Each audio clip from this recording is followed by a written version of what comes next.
She's Trixie, and I'm Sarah, and this is our Yarn World, a place where we can come to share the love of yarn crafts and how it gives us something and what we hope it gives you guys. Yeah. We're on episode 95, and my mom has been getting through projects left and right, whereas I am in a standstill, while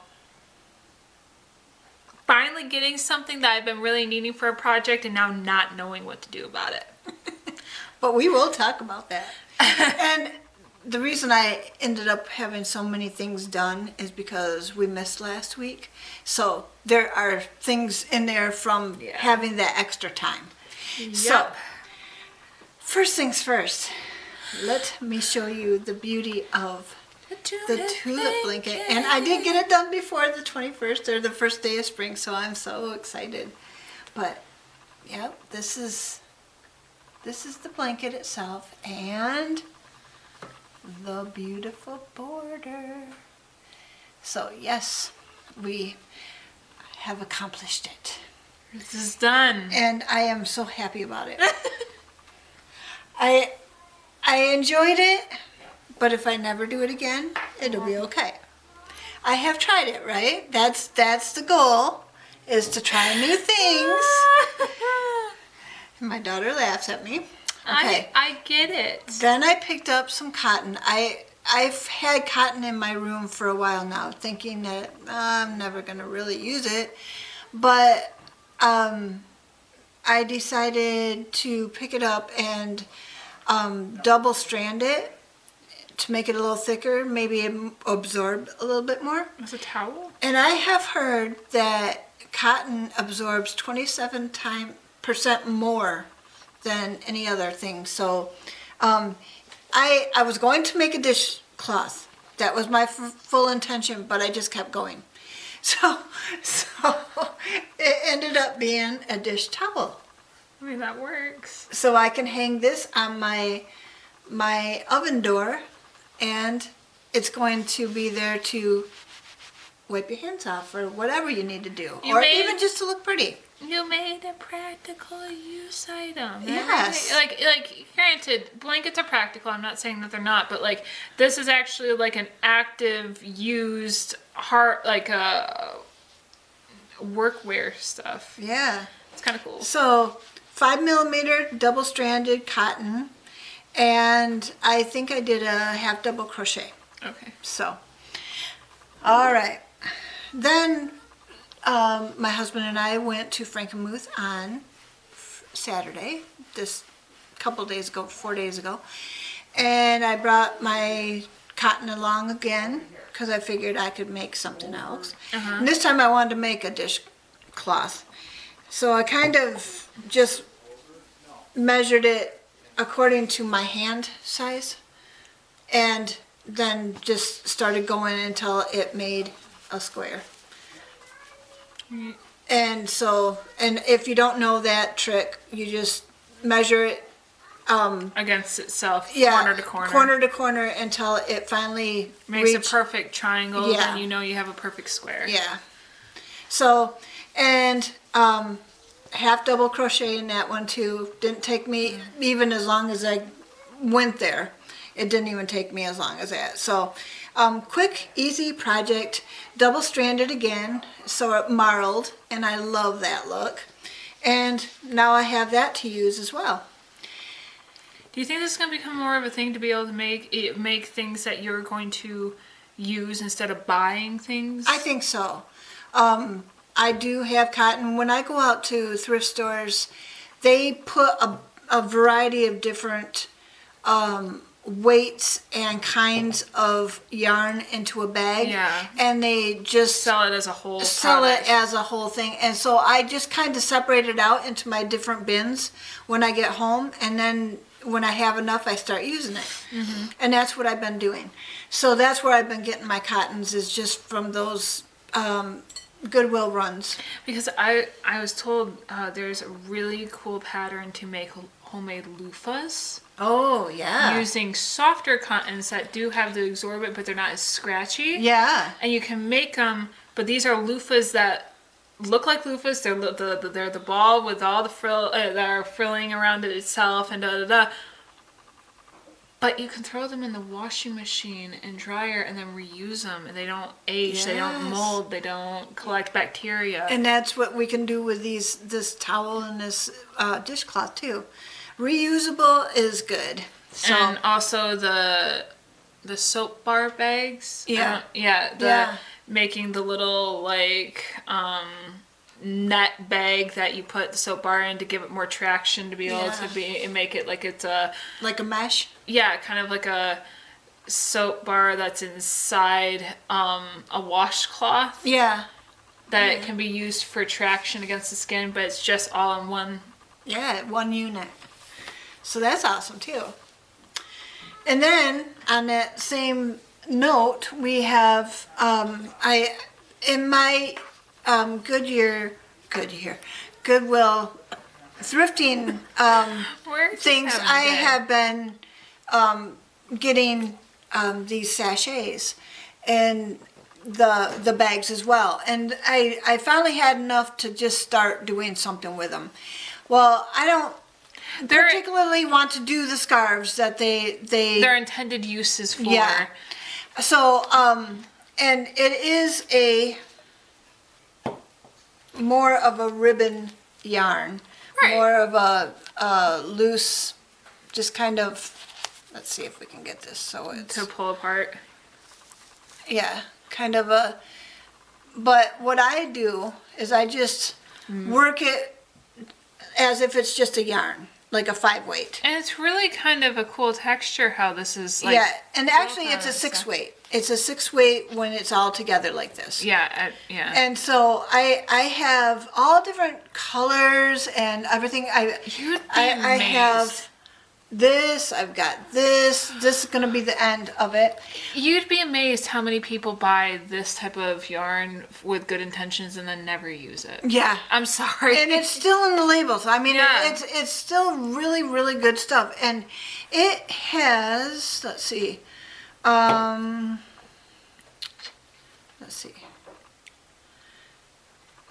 It has 100 grams or 30 yards. So, but I started making a blanket out of it. I'm going to be the first to tell you that this is a weighted blanket. Yes. It is. I am making this with just your normal standard 4-weight yarn. 4-weight yarn. Yeah.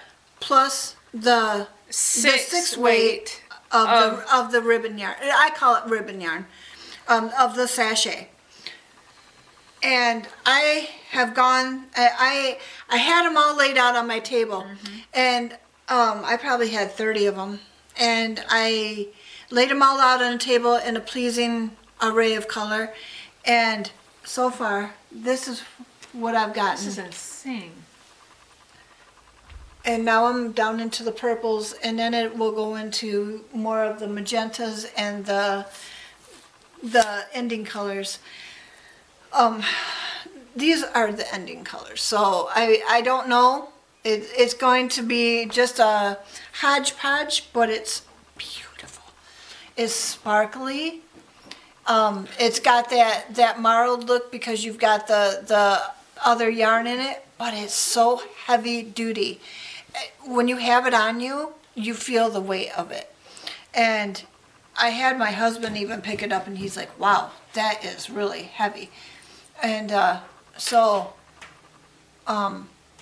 just the different colors. And your son says, oh, are you making that for me? And I'm like, no, this one's for me. And I'm going to put it on the back of my office chair so that when I'm in my office at the back of the house, we have a wood-burning stove here in the front of the house. But in the back of the house where my office is, it gets quite chilly. And I figure I can use this as my lap blanket and keep toasty back there when I'm doing my work. And so, or over my lap when I'm doing my crochet. But I'm planning on putting this back in my office. So, yeah, it is just, it's so beautiful and so lovely. And I'm just, I I like things that are useful for so many different reasons. It is a little harder to work with. I am using a 10 millimeter hook just to get it to work, because you've got that 4 ply in there and then you've got the 6 ply, but pulling it through a half double crochet, so you've got like 6 of them, and you're trying to pull them through. Sometimes I have to restart my stitch because I'm not pulling it, or I don't have it loose enough where I can pull it through all of them and stuff like that. I do find that a little bit harder, but To keep in the groove. yeah, but it doesn't happen all the time, and when I am in the groove, it's just like, oh yeah. Smooth. So, yeah. And it does work your wrist a little bit more. So I do have to stop and just kind of do my exercises, you know. I'm going to put I'm kind of do some exercises with my hands so that they stretch, get a good stretch in there, and get a movement on my wrist so that I can work some of that out. You know, you have to stop every once in a while when you're doing harder material or harder yarns to work with, just to give your wrist and your hands a break, and so that you don't hurt yourself so that you can't do it. You don't want to do that either. So if you love something as much as we do, we want to keep going with it, and we just want to give you those tips and tricks to help you keep going. So, okay, I think that's it. So, what have you been up to? Okay, so I've been in a funk last couple of weeks, and that's, I think, an understatement. I think part of it is just because there's a lot of different things. I can't just knock it up to one, really, but there is the reality that, like, me wanting to watch things kind of takes away from my visual capacity to be able to enjoy 2 things at once. I have no problem watching things I have watched before, or that I know I can just rewatch at leisure, that don't feel like I'm going to lose something in the story to watch something. Kind of like, okay, comedy is not going to be something that I have to worry that it's going to have such an emotional punchline that I'm going to miss something, or you know what I mean. When you're just listening, it's a good thing to crochet to. But there's things I want to visually experience with some of the things I've been watching and doing, and my downtime has been much more limited, or very much more task oriented already outside of just my hobby. Right. Like, I have something to do if I have this downtime. Right. That I haven't been picking it up. Right. And it has nothing to do with not going back to it. It has nothing to do with that. You know, I'm going to go back to it. It's just last couple of weeks, almost this whole month, I have just been at a standstill. Every single time I grab my project, I've been falling asleep doing it. I think the stress that some of us go through help us in that capacity. That may be the sleepiness that you're experiencing. Yeah. Stress can do that. I know. It's just one of those things where it's like there's been so much going on. And this isn't me wanting to really disclose any of that. It's just life, and life is messy. And I have just been working through a lot of different things, a lot of different changes in life, a lot of just helping friends go through hard times, helping my daughter with school, helping my son with medical difficulty he's going through, Or your daughter with the eye drops. or Stress. just you know, family in general is a balance and is a dance that I'm not always good at doing, and I am just working through some stuff, and so we're working on it, and there's nothing bad to report, just that it's just happening, and this is a season it's falling on while I'm trying to get things done. And I do have one thing to report, and that is the other day I stopped at the mailbox and we got the safety eyes for the Yoda And I was just sitting there being like, what is this? In the post box, because I had forgotten about it. Because it's been months. It's supposed to be there within like the 6 weeks that we ordered it. Or the month. It's been months. We'd already gotten our return back. After we called it missing. They're here. And they're obnoxiously big. And this is the thing that I'm starting to really get a little irritated about. And this might be a bit of a rant. I'm navigating patterns and I don't know how people do it. The reality is that patterns are a genuine art on their own to be able to master how to instruct what you just did.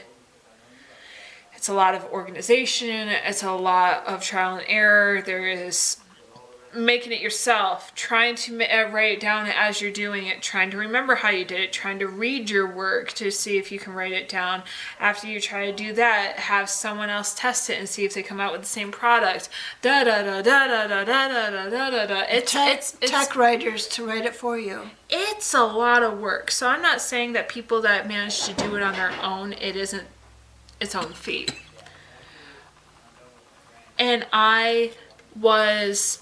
when I picked up this pattern, this was a very reputable, it seems like she had great reviews, crafter, but I am having a hard time with the supplies that she suggested for this project. Yeah. And I'm starting to get a little irked by it because I did try to reach out to her and maybe I got lost in translation. She didn't, she might have texted me back, but I'm not sure.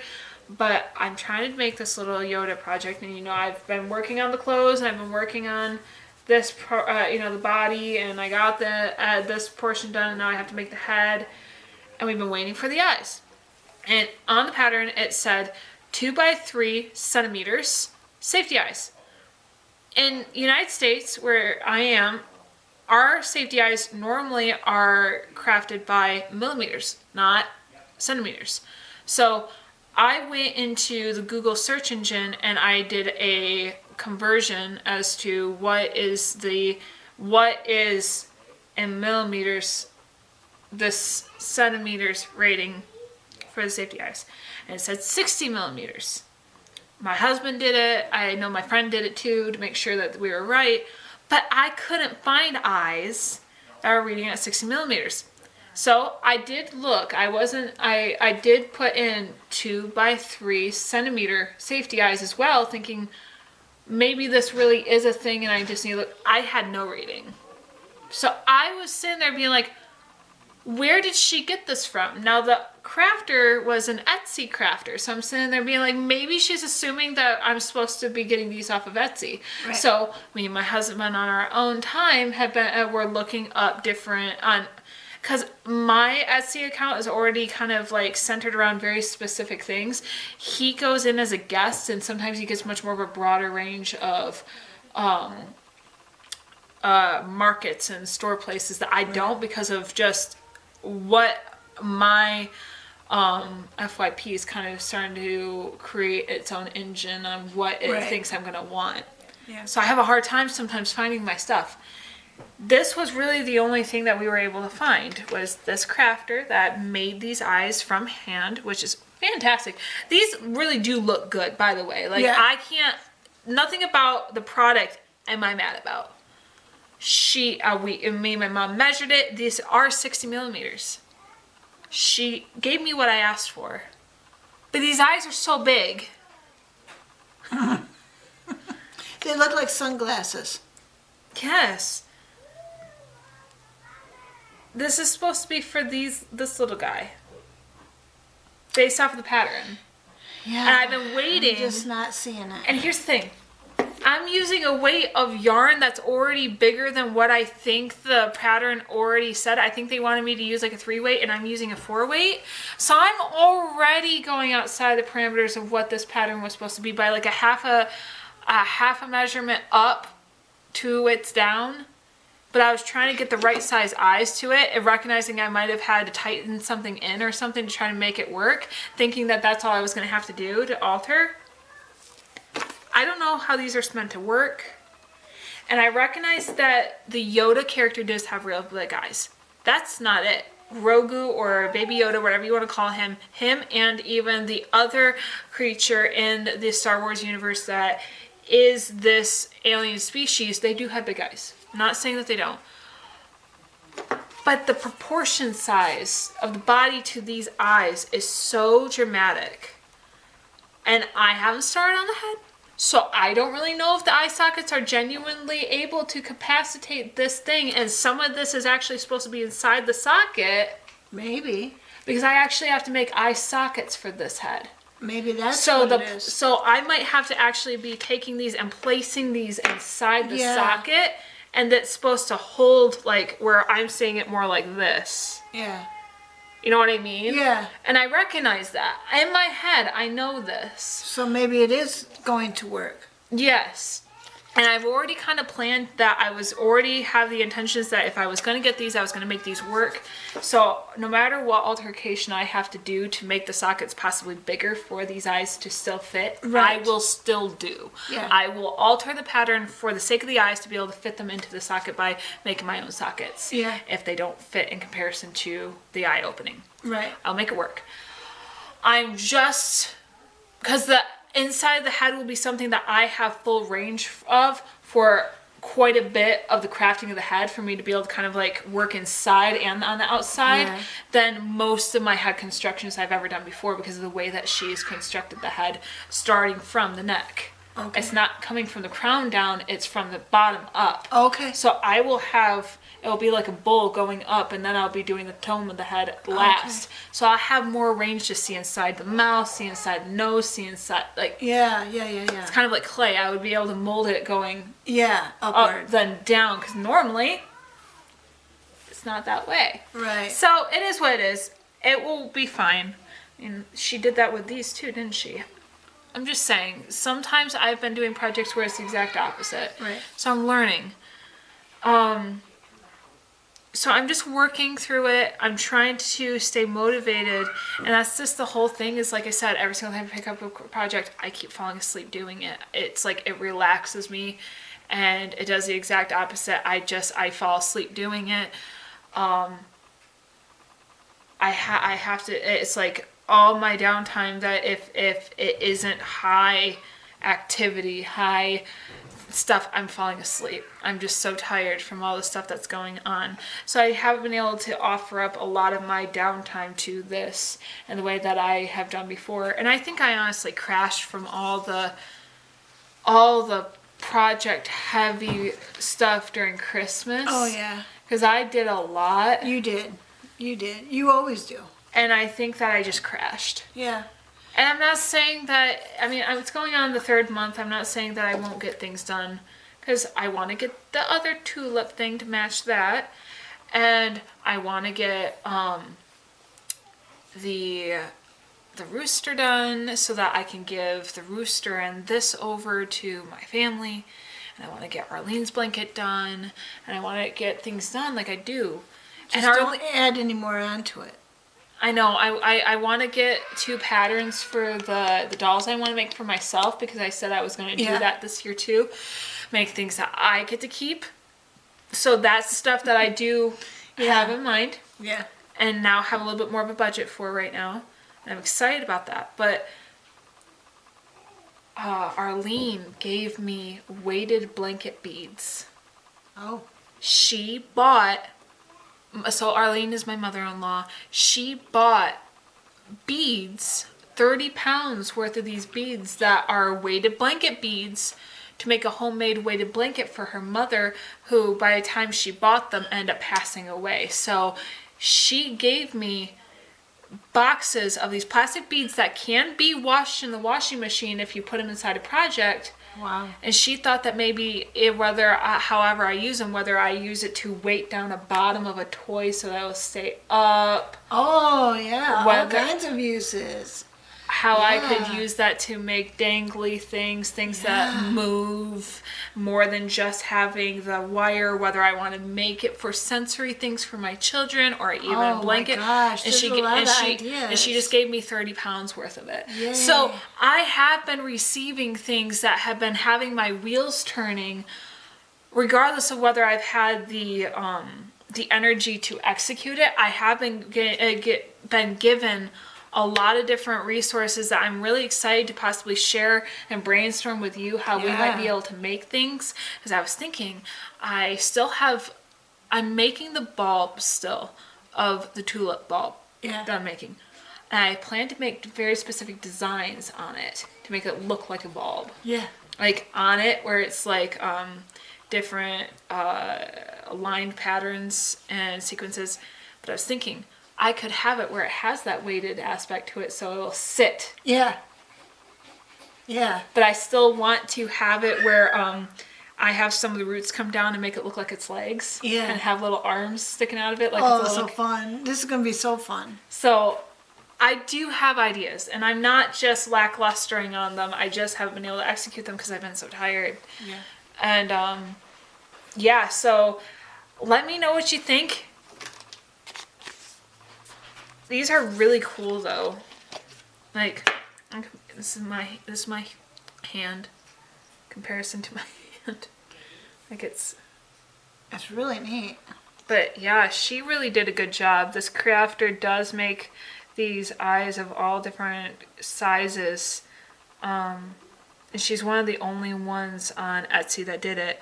From what I can tell now that they've come, it's just because they had to go through customs that, because the box was opened when I got it, and my dad said that customs has been actually opening packages, so depending on what their international regulations were going through, depending on what was going on in the area, this might have been out of safety the reason why they were delayed. So me and my husband are trying to navigate with our relationship with this seller, because we've already asked for a refund because it had been months we didn't think they were going to make it, and that's money that we could use to try to make and do other things. But I was talking to my mom off the camera that, I've made things that didn't make it to people that they paid for, and it sucks. Yeah. And I don't know how to navigate this, because I told James that I didn't think that I believed her when she said that she sent them. Yeah. And now I have them, but now we've already asked for the refund. And technically on Etsy, we have the right to that because it was way past the date of expectation. And because she didn't have a tracker on these, there was no way to navigate where they were. Yeah. Where she could prove they were coming. Yeah. So I don't know. I don't know how we're going to navigate that. I know that I can't feel guilty for wanting my refund when we really didn't know whether they were coming. But it sucks because I see it from both sides. I don't know what I'm going to do, but the reality is I do have them. Now we can try to see what we can do with them, with the character, and that's going to be fun. And yeah, I'm hopeful that by next week I'll have something to show, even if it's just a little bit of something accomplished, that it's not just me sitting here listening to my mom show off all her pretty things. Not that I didn't enjoy that, because I didn't know you made some of this stuff. Yeah. So now we're going to do our scripture reading, which is, give freely and become more wealthy.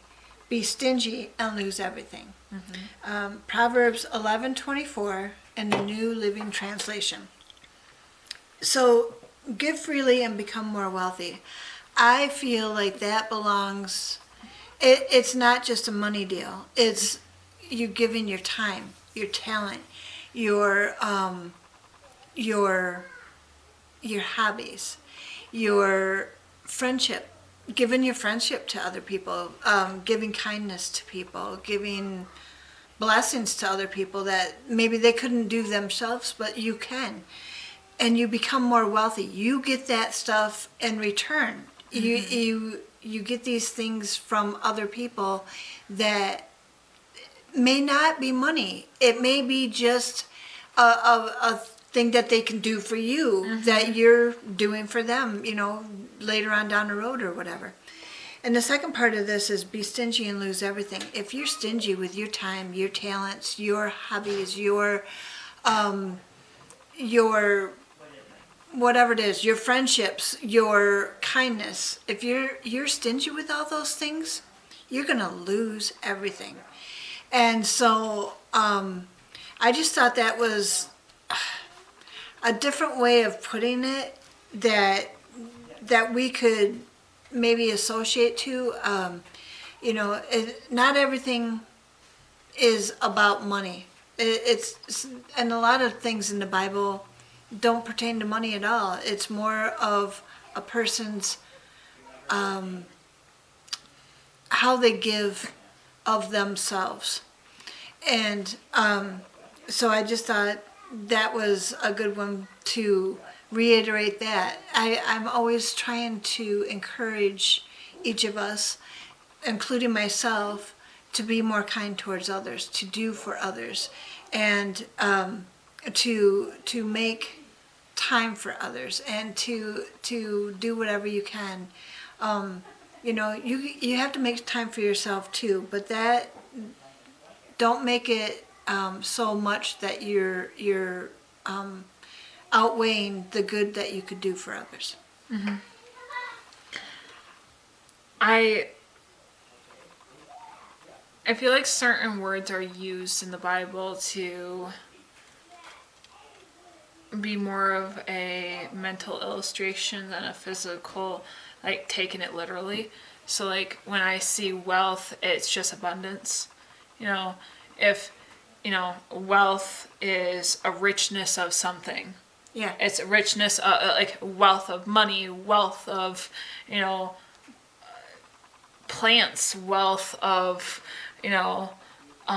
food, wealth of land, wealth of, it's just proving that you are rich in an abundance of something. Oh, and in the olden days, it used to be, what was it? Camels and donkeys and horses and all that kind of thing. They didn't deal with money per se as much as they dealt with livestock. Yes. That was much more of a representation of their wealth based off of how much they had in that, because they could trade and sell the products that they got from the animals, or even the animals themselves, and the meat and the way that this reads to me is like, if you give freely and become more wealthy, kind of like people that don't feel like they have something to hide and offer more of themselves, not outside of boundaries, just but like they don't feel robbed of offering something of themselves, tend to give more because they're more willing to be a part of circumstances and solutions, moments that really impact people in a way that wouldn't if they had just been so reserved. It's kind of like give freely and become more wealthy. Like you offering, or you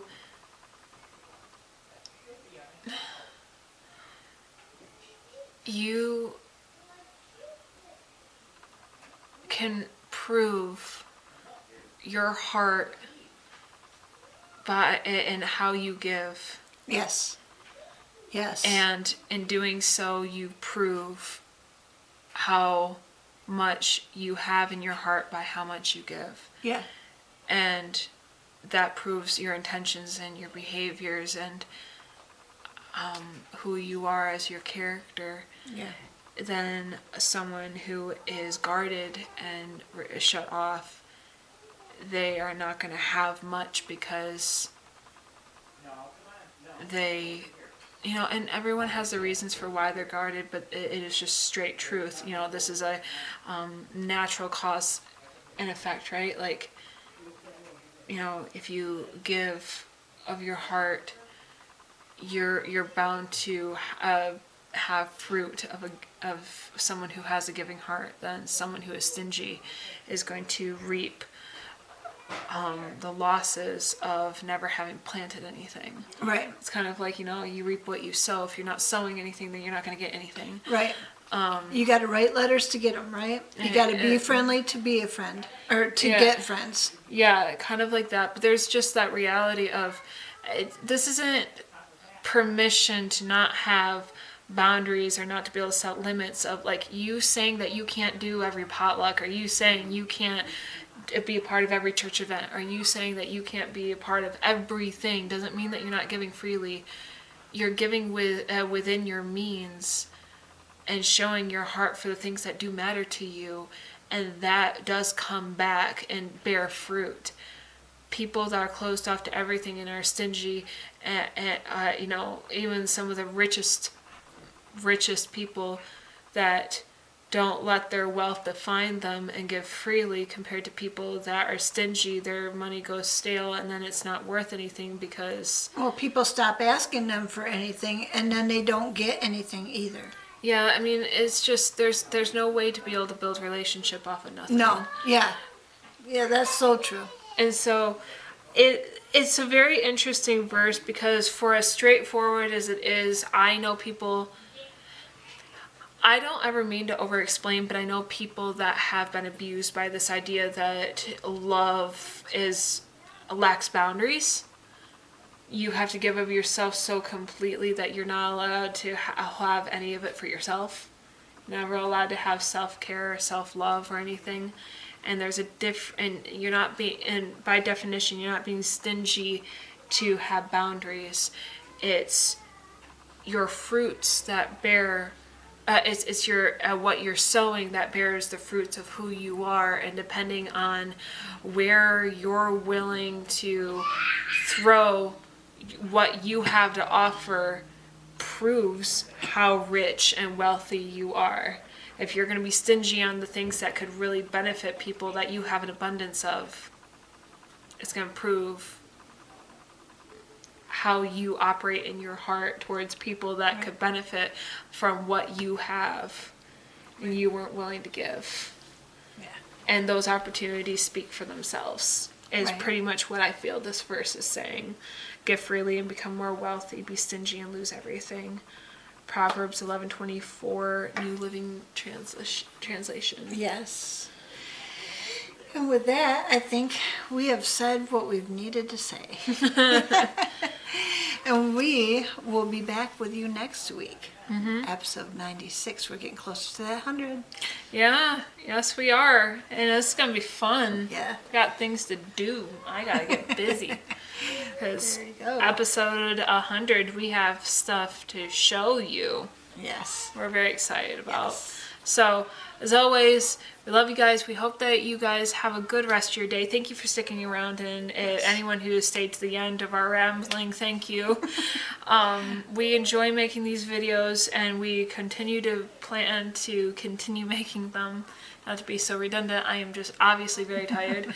But we enjoy this. We really do enjoy these videos and being able to show you how our crafts influence and affect our lives and the people around us, and how we use it as not only a tool of self-love, but of love. And we hope that, this either inspires you to maybe pick up the craft yourself, or just pick up a craft and be able to offer yourself the ability to be a creator, and in that creating a relationship with yourself and what you're capable of doing. Yeah.